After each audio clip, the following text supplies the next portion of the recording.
நாம எல்லாருமே எதிர்பார்த்து காத்திருக்கும் தமிழக வெற்றிக் கழகத்தோட கூட்டணி கட்சிகள் என்னென்ன அப்படிங்கிற விஷயம் உறுதியாகிவிட்டது. ஸோ நாளுக்கு நாள் கூட்டணி கட்சிகள் தமிழக வெற்றிக் கழகத்துக்கு ஆதரவும் தெரிவித்துக் கொண்டிருக்கிறார்கள். போற போக்க பார்த்தா தமிழக வெற்றிக் கழகம் 2026 சட்டமன்ற தேர்தலில் ஆட்சியை பிடித்து விடும் என்பதில் சந்தேகமே கிடையாது. அப்படி என்ன விஷயங்கள் நடந்திருக்கு டீட்டெயிலாக பேச போகிறோம்.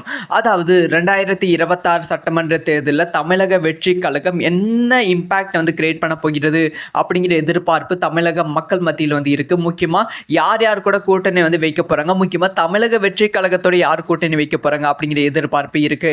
இந்த சமயத்துல ஓ பன்னீர்செல்வம் அவர்கள் என்டிஏ கூட்டணியிலிருந்து விலகி இருக்காங்க. ஓ பன்னீர்செல்வம் அவர்கள் விலகிட்ட அப்புறமா நீங்க தளபதி கூட இணைவீங்களா அப்படின்னு சொல்லி கேட்டதுக்கு ஓ பன்னீர்செல்வம் அவர்கள் சொன்ன விஷயம் என்னன்னா, ஃபியூச்சர் தான் அதை முடிவு பண்ணும், காலம் என்ன வேணாலும் நடக்கலாம் அப்படிங்கிற விஷயத்த சொல்லியிருக்காங்க. அதைத் தொடர்ந்து அன்புமணி ராமதாஸ் அவர்களும் பனையூர்ல விஜய் அவர்களை சந்தித்து பல விஷயங்கள் பேசியிருக்காங்க அப்படிங்கிற தகவலும் கிடைச்சிருக்கு. முக்கியமா அன்புமணி ராமதாஸ் அவர்களோட மகள் இயக்கிய திரைப்படத்தை விஜய் அவர்கள் ப்ரொமோட் பண்ணியும் கொடுத்தாங்க.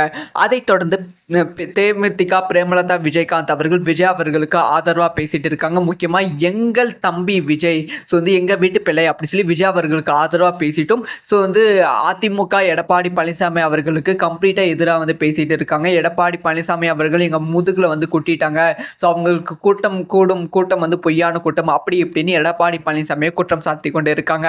இதெல்லாம் இன்னும் ஒரு பக்கம் இருந்தாலும் இன்னொரு பக்கம் டிடிவி தினகரன் கிட்டத்தட்ட கூட்டணியை உறுதிப்படுத்தி விட்டாங்க.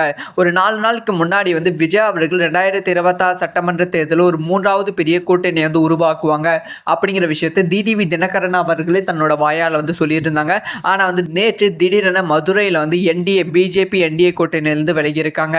ஸோ எனக்கு இம்பார்ட்டன்ஸ் கொடுக்காத மரியாதை கொடுக்காத இடத்துல நான் இருக்க மாட்டேன் அப்படின்னு சொல்லிட்டு கூட்டணியிலிருந்து வெளியே வந்திருக்காங்க. இப்ப தமிழக வெற்றி கழகத்தோட கூட்டணி சேர வாய்ப்புகள் இருக்கு அப்படின்னு சொல்லப்படுகிறது. ஆக மொத்தத்துல டிடிவி தினகரன், ஓ பன்னீர்செல்வம், தேமுதிக பிரேமலதா விஜயகாந்த், அன்புமணி ராமதாஸ் இவங்க எல்லாருமே தமிழக வெற்றி கழகத்தோட கூட்டணி வைக்க போறாங்க. 2026 சட்டமன்ற தேர்தலில் 3வது பெரிய அணி